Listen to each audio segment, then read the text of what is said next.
call the Executive Board to order for Tuesday, February 8th, 2022. With me for a moment. Due to the ongoing COVID-19 pandemic, in accordance with Chapter 20 of the Acts of 2021, suspending certain provision of the open meeting law, public bodies otherwise governed by the open meeting law are temporarily relieved from the requirement that meetings be held in public access, open and physically accessible to the public, as long as measures are taken to ensure public access to the body's deliberations through adequate and alternative means.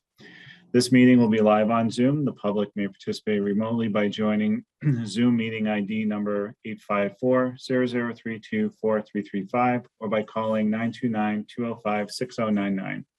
For additional information about remote participation, please contact Carly Antonellis, Assistant Town Manager at ATM at ayer.ma.us or 978-772-8220 extension 100 prior to the meeting. All right. So first item on the agenda is the review and approval of the meeting minutes from October 12th, 2021. I had no issues with them. Me neither. Okay. I have no issues with them. Perfect. I'll entertain a motion for approval. I move so. Do I have a Second. second? All right. Roll call the vote. Ms. Tierney, Aye. Ms. Gabri, Mr. Pompriand, Yes. Mr. Smith, Aye. Mr. Diamond. Aye. Is Ms. Antonellis on the official, or she just here Yes. for? All right, Ms. Antonellis. Yes. Thank you. Sorry. No worries. Can't remember the last time I actually ran one of these meetings, so sorry about that. All right. Item 3 is the FY 2023 budget update, review and discussion of draft 1, the FY 2023 budget. Mr. Chair, this is Robert. Just briefly, for everybody's benefit, we've changed a little bit of the budget schedule based on some feedback from the first budget forum. So at this point, we're going to talk about draft 1 that has been up for some time. On March 1st at the select board meeting, there'll be a dedicated discussion at that meeting on sort of draft 2, in which we'll look at and highlight sort of the significant changes since draft 1 and any other issues at that point. So it's sort of like a midway check-in point. And then the second piece is we move the second forum to Wednesday, March 16th at 6 p.m. On Zoom. The original date of March 30th put it right up towards the closing of the warrant and so forth. I don't think anybody realized it at the time. So by moving it up 2 weeks, we'll give some more time within the budget process. So mark your calendars. March 1st is sort of the draft 2 at the select board meeting. And then March 16th will be the second budget forum at 6 p.m. on Zoom. Lastly, I think for the purpose today, from our vantage point, Ms. Cabri and I continue to obviously work on draft 1, is to use her term, scrub the budget, as you will. There have been some, we have already identified some changes since draft 1, but I didn't know if there was any initial feedback, questions, concerns on draft 1 of the budget. As starting back in the fall, it does contain several new positions. It remains a work in progress. I didn't know if there were any specific questions that folks have had a chance to maybe look at it and digest it. Anyone have any questions? I'll open up to the members of the board first. I have none. Okay. My only question was, and it's just more, I think, a matter of context on the social worker that we're looking to hire. And this is my own naiveness. Is that like really a full-time job? And then the other question is, if it's not necessarily something that's going to be a full-time job, is it something we could also perhaps somewhat regionalize with maybe Shirley or one of the surrounding towns? Sure, excellent question. And we've debated this a lot internally. And, is it full-time? Is it part-time? That's a good question. Depending on who you talk to, especially it seems the last couple years, there definitely is sort of a full-time need. It's hard to say whether 100% it's full-time or would it be part-time. So we were looking at sort of the maximum exposure on that. The second piece is the issue of regionalizing it with another community or so forth is definitely something we could look into. Again, that's always a potential possibility, and also whether it would be a part-time position. I mean, at a minimum, part-time would be, I would argue, progress for the town.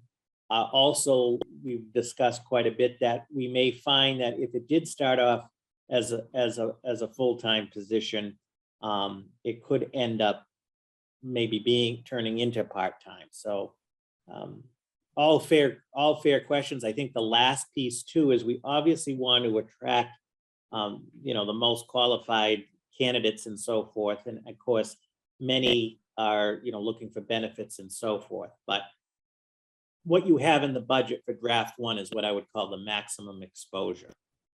Okay, I'm not necessarily asking for it from an exposure perspective. I think that if it was to be a part-time position, it would be very difficult to hire someone, because I do think, to your point, people are looking for a full-time job with benefits. My question is just more around the workload, and if the workload doesn't quite into a full-time position, how can we utilize that position to kind of maximize our investment? And if it is regionalized, or even maybe if the school district has a need for assistance in that area, might be another avenue we can explore. That's a good point with the schools. And also in talking with Katie Petrossi, the director of the senior center, the three major areas that we're seeing the need for social work, and there's others, but that have really increased, obviously, is on the affordable housing and homelessness and housing dimension through Alicia and Alan, a lot of senior and elder issues through the COA. And then thirdly, through the police department, and talking with the chief of police, there's also a huge need as it relates to the opioid crisis and substance abuse issues and so forth. But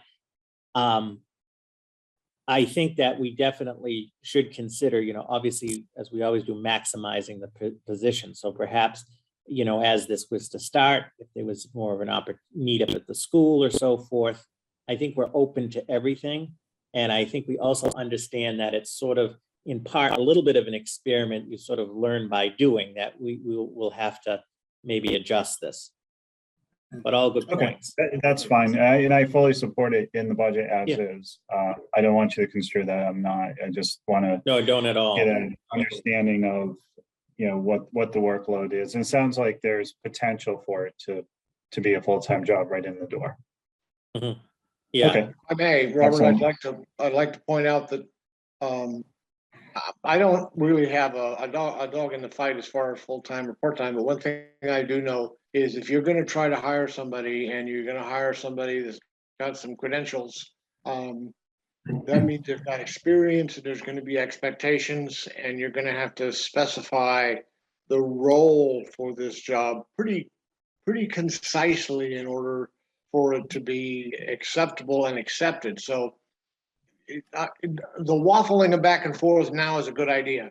But when it comes time to push the gas pedal down, I don't think we need. And I like Scott's regionalizing. So what that would be is splitting of the salary across whatever communities this person would be participating in.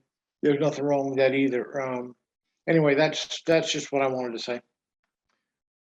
All good points.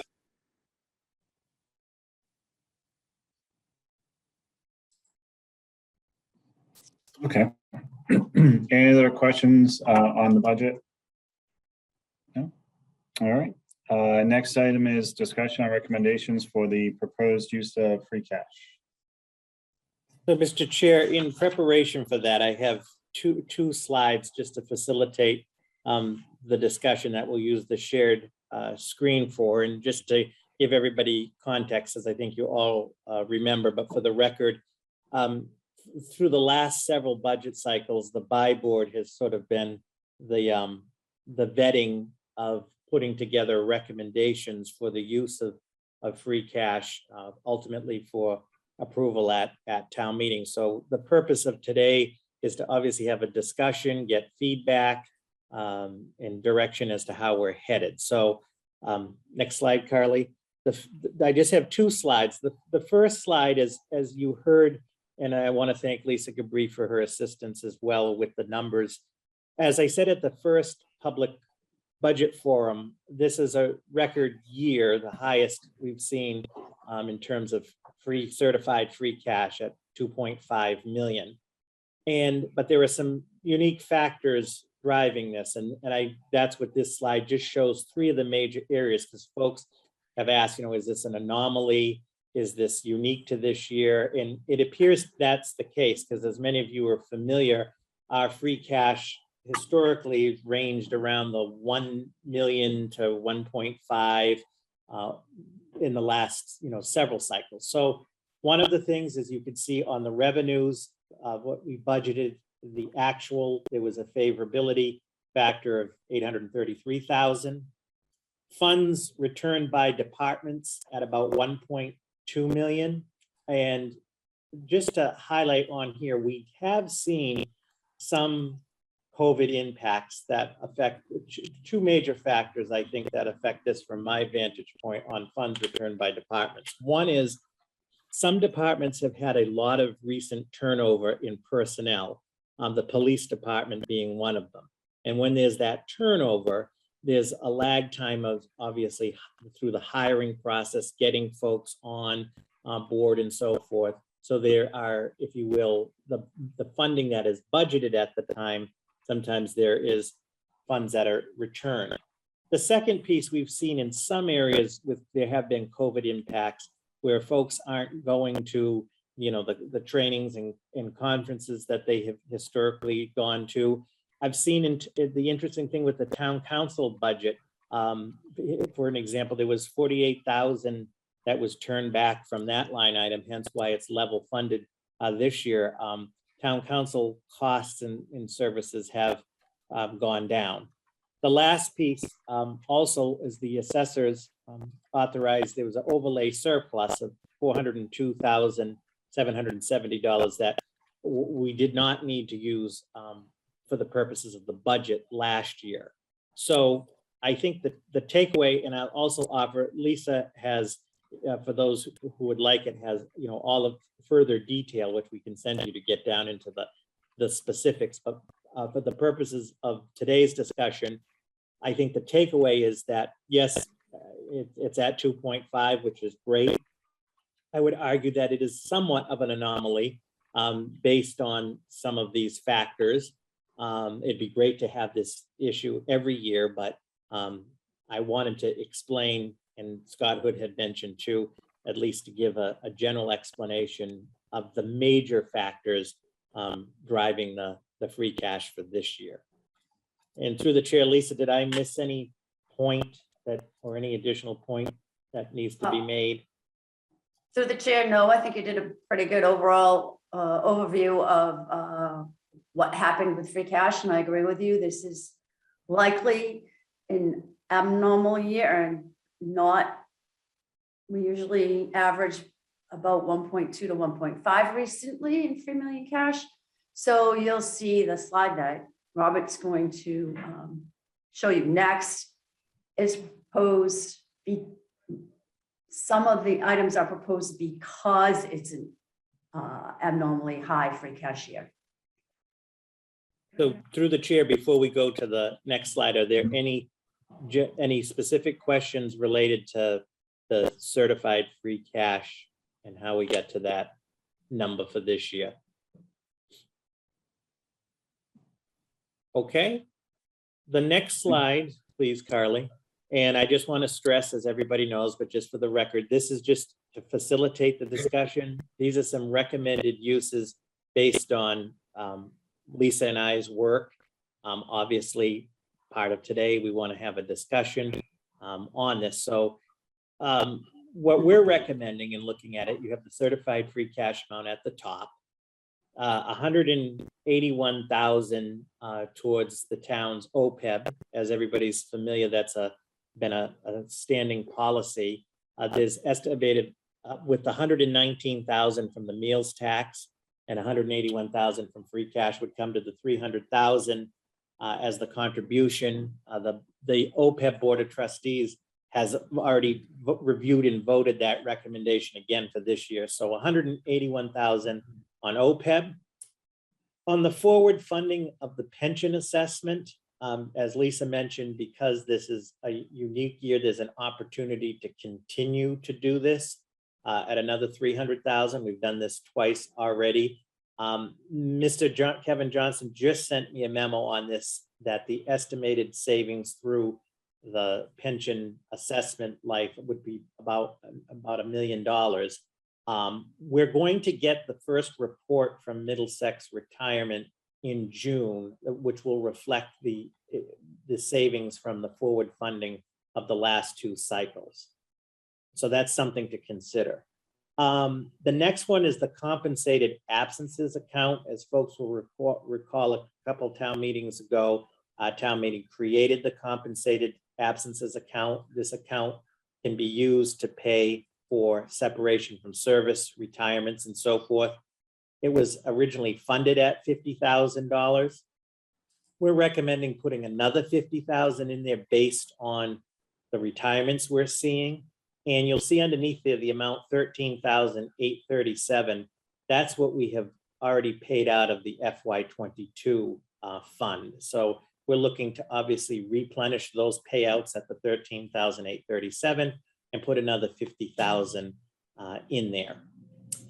Capital stabilization, again, sort of the lion's share at 1.5 million, and then stabilization fund at 400,000. And something that Lisa and I wanted to get some direction on, I put a note next to that that says dedicate towards year 4 of the firefighters under the SAFER grant. As folks are aware, we got the grant that covers the cost of the firefighters for the next 3 years. Of course, in year 4, we will be responsible for the full impact.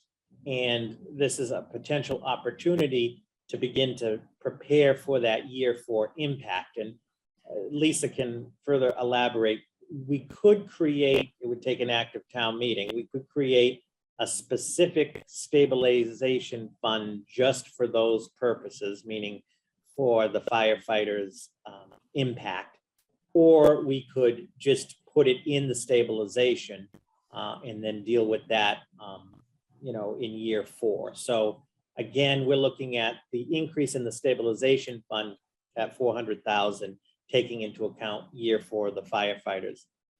That would be uses for all of the free cash. And then as I put on the bottom, and the purpose of today and as we move forward, any other ideas, thoughts, or suggestions or questions on the free cash? I do have a question, Robert. It's Pat. Yep. So I recall the SAFER grant and the conversation about it, and how after 3 years, starting in year 4, the town becomes responsible for the additional firefighters. I assume that that's going to go on in perpetuity, right? It's not just year 4, there's 5, 6, 7, 8 with those 4 firefighters. At some point, I would think that the cost of those 4 firefighters would be rolled into the budget as normal fire department expenses. Yes. Lisa? So through the chair. So I could respond to that, Pat, if you don't mind. Oh, please. I'm suggesting that we use $400,000 in year 4, so that, and yes, exactly. So year 5, 6, and 7 will the general fund will absorb the entire cost. So year 4, it's just basically so we recognize that it's the town's responsibility. We have the funds available now to set aside for that year 4. And then our omnibus will not increase as high a percentage as it would have had to if we didn't use the stabilization fund. It will still increase, but we have a dedicated source for it, revenue source for it. I think that's a good use of the After funds. it'll be absorbed, hopefully. There's just gonna be, what we're doing actually, though, is moving the shock of 4 new employees from year 4 to year 5. Right. Okay, that's cool. No, we're not really. We're providing the funds for year 4. And we're hopeful that at that time, there'll be enough other general fund revenue sources, and I believe there will be, to provide for that expense in year 5 and 6 throughout. Right, I hope so too. I think that's great. I just wanted to clarify. Thanks. Mhm. Anyone else with a question or comment on free cash? No. So my only item that I think is missing on the free cash is replenishment of the UDAG funds that we just allocated for Depot Square. As generally, we always replenish UDAG. Lisa? So the reason why, and this is basically my recommendations, I believe we had a previous discussion, and I believe it was the buy board, about creating a policy such that we wouldn't be repaying from UDAG all the time, especially where it comes from expenses that are typically covered by what would have been the old UDAG grant infrastructure. And Depot Square is infrastructure. We have not discussed that any further since then, but I thought we were going to develop a policy about that. But I'm definitely not opposed to any other. I remember, I recall having the conversation about the need for a UDAG. I don't recall it being not replenishing anything that was infrastructure related. I think the general sense of the board, both the current iteration and previous versions of the board, is whenever possible to repay the UDAG funds because they are readily available if needed in case of an emergency. So I'll leave it up to, whatever the rest of the board feels. I would support replenishing the UDAG for Depot Square, and then working over the summer to develop a necessary policy on usage of UDAG and also replenishment. And I'm definitely not opposed to that. So. I'm not either. In fact, we can add that line to uses of free cash now, if that's acceptable to the buy board, that's fine. Yeah, through the chair, from my vantage point, unless there's objection, nobody's opposed to replenishing the 65,000 for Depot Square in absent of a formal policy, which we did discuss conceptually previously. We could do that. And then one of our assignments for the summer or so forth is to put together that official policy. So unless we hear otherwise, we obviously would add a line and put 65,000 for the replenishment of the UDAG. And any objections to that from the board? No? Okay. Excellent. Thank you.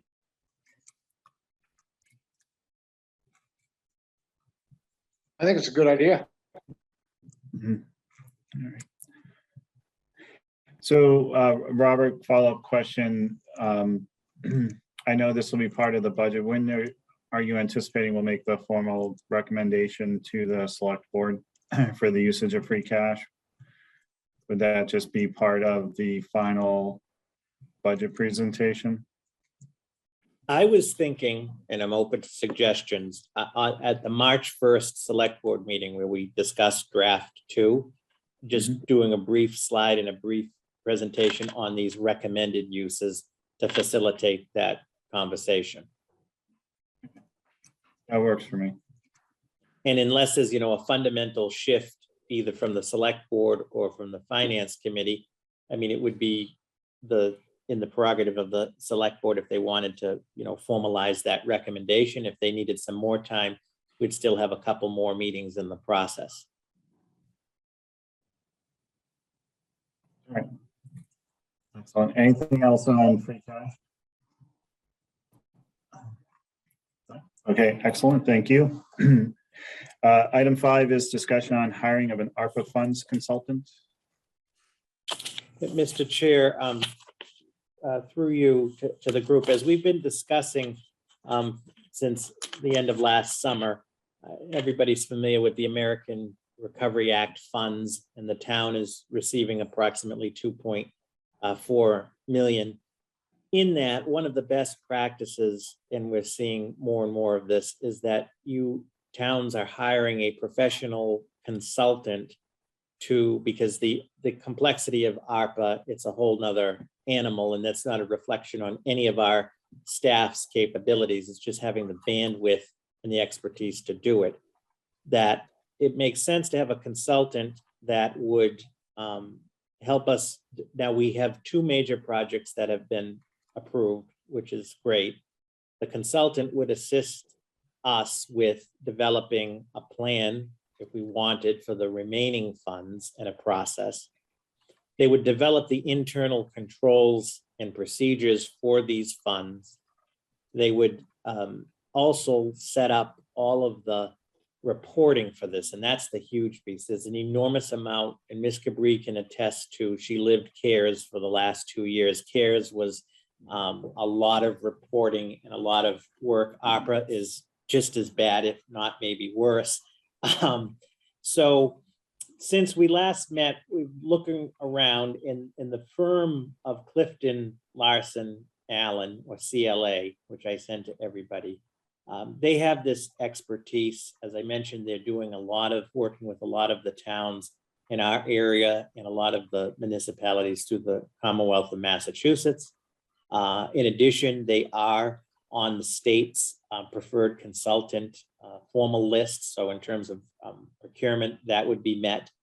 And they sent me a proposal that would be up to $15,000 to perform all of these tasks for the period of from the time we entered it through December 31st of 2026. So if everybody remembers, we have to have the commitment, we have to commit all of the funds by December 31st of 2024, and then they have to be spent by December 30th of 2026. I say up to $15,000 because that would be, again, the maximum exposure. In talking with them a little bit about where we're at, where we already have 2 major projects decided and so forth, it very well may not be that full amount. The last piece is under the ARPA program in federal law, the consultant fees can come from the ARPA funds. So in this case, which is something I would recommend, I mean, out of the 2.4 million, $15,000 to handle all of the compliance reporting and the professional oversight of this, I think is money not only well spent, but in the best interests of the town. And if we wanted to move in this direction, what I'm envisioning is, support from the buy board. The select board would need to authorize, as is required by law, authorize the up to 15,000 from the ARPA funds. And I did send the agreement to everybody. I don't know if there are any questions. I know Lisa identified a clarifying point on the funding source for the types of grant funding that we receive, but I don't know if there are any further questions. Mark? My question has to do with, well, 2 things.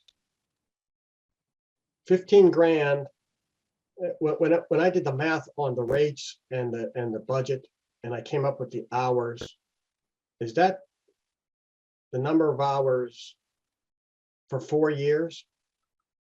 In other words, we're in 22 now, we have to spend by the end of 26. I'm assuming that they will support us through the end of calendar year 26 with giving us our spend rates and our how's it going kind of things. So that equates only to about, at the high end, 100 hours over 4 years. So I guess my question is that enough? if that's what they put in their document, Mark, that is enough because that's their commitment. And it also says if it is 100 hours at that's $150 an hour, which is the lowest rate they quote in their writing. So it's a good question, but if they're going to put in writing that's the maximum, then that's what the maximum is going to be. Yeah, but I guess what I'm getting at is, but we don't know what's going to happen over the course of the 4 years. And so there could be a potential of quote overrun.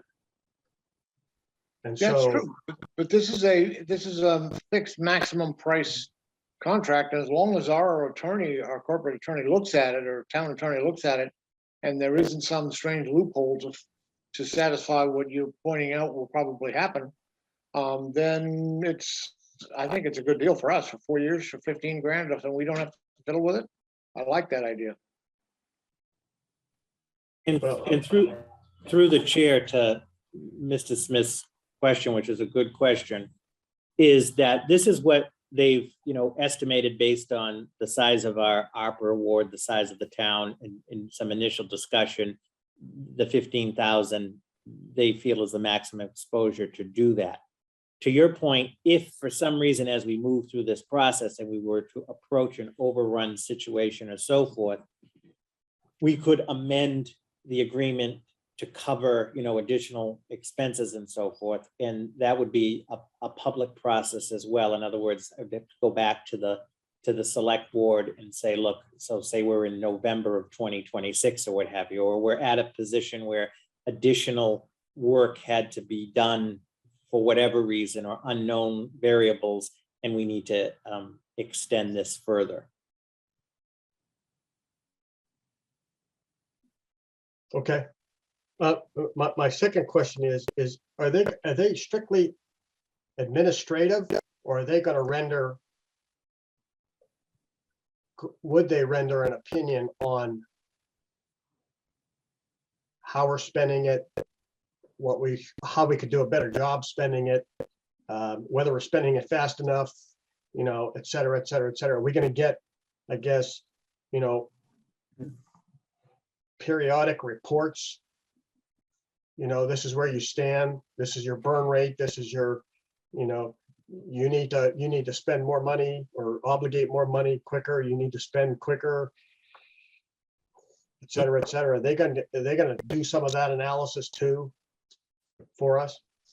So they will provide, professional guidance in that direction, including periodic reports on our status, balance and so forth.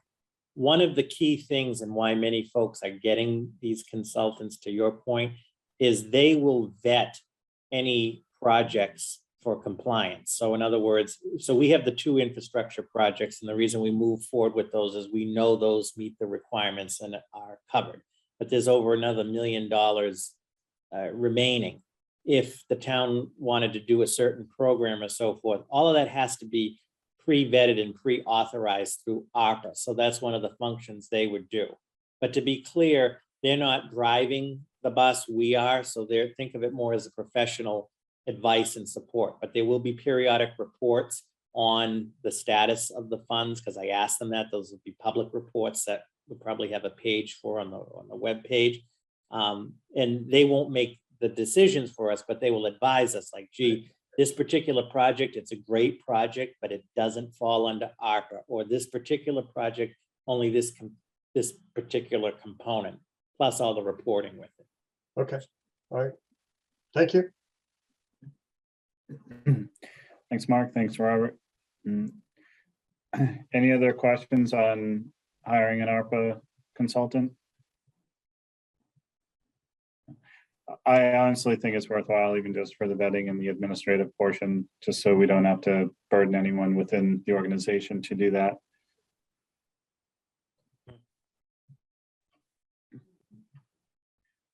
Do you need a formal motion for that, to request that to the select board? Hey, Mr. Chairman, I think that would be helpful, because I'd like to bring this to the board on the 15th for their approval. So if the board would consider, a vote recommending this to the select board, that would be would I be move helpful. we hire Dewey Cheatham and Howe to do this for us. We'll see if they're available. Do I have a second?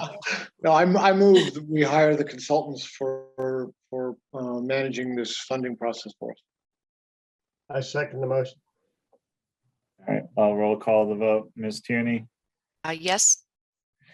Ms. Gabri, Yes, Mr. Pomfriand, Yes, Mr. Smith, Yes, Mr. Diamond, Yes, Ms. Antonellis, Yes.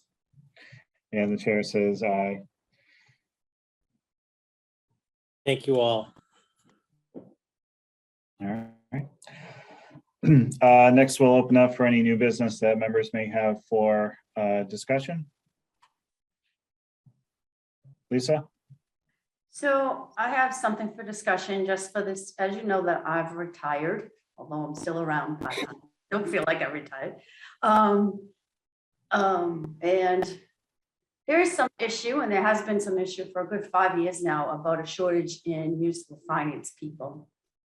And it is not without some difficulty that Robert is attempting to fill my position. They need to hire a contractor at some point to fill it temporarily. It's not just my department, but all financial departments, treasurers, there's a big shortage of treasurers, you've heard Tom talk about retiring, and the assessors also a shortage on them. I think that we need to start thinking about some middle management in the finance departments. I know that's hard for some of you to think about, but since I've been here, we would have hired 10 firefighters. Let me see, at least 8 police people. That'd be communication and patrol officers and a deputy chief. We've hired people in public works, including water and sewer. Well, we're attempting to hire a water and sewer superintendent. And I just to say that if you don't have some middle management in your finance departments, you open yourself up to some exposure. And I think it's pretty important to think about for future budgeting purposes, not necessarily this budget, but for future budgeting purposes. That's all. So Lisa, let me ask then, how would you structure the finance group within the town? Is, No, that's when you something say for- middle management, is that like one middle manager, or is that like, as you look at each of the job streams, looking to add another layer? I think that's a really good question, Scott, and I think that needs some more thought. Okay, fair enough. Yeah, we have Robert's input and maybe some other resources that we have. Because I can speak from my experience working in accounting and finance, that the finance role in a lot of organizations is really minimally staffed at almost every company. So, I think it's just filtered into the public sector. So it's kind of, there's efficiencies that come with systems that, you're not on ledger books anymore, and you're not, you get those efficiencies with automation. It allows you to hire less people, but the problem is you lose that institutional knowledge when you do have someone move on. It's not just that. I went to Bentley, so I got basically a CPA sort of background. That's what they push people at, public accounting. And you can go to school and learn about public accounting. You can go to school and learn about the private sector. They don't teach you municipal finance in college. Okay, so that's a huge gap right there. So it's even more difficult, I believe, in the municipal sector to fill some of these positions. Yeah, hire someone off the finance committee somewhere. And we'll definitely add that point, all excellent points. We'll add that to the new business topics moving forward. Okay. Anything else for new business? Open it up to all members. Mr. Chair, just briefly, more of just a reminder to folks. So on February 15th, the select board is meeting at 6 p.m. on Zoom. And Dr. Render, the superintendent of schools, and the Ayer Shirley Regional School Committee will be appearing before the board and the FinCom. It will be a joint meeting to present the FY23 budget and assessment for Ayer Shirley Regional School District. So just a reminder on that.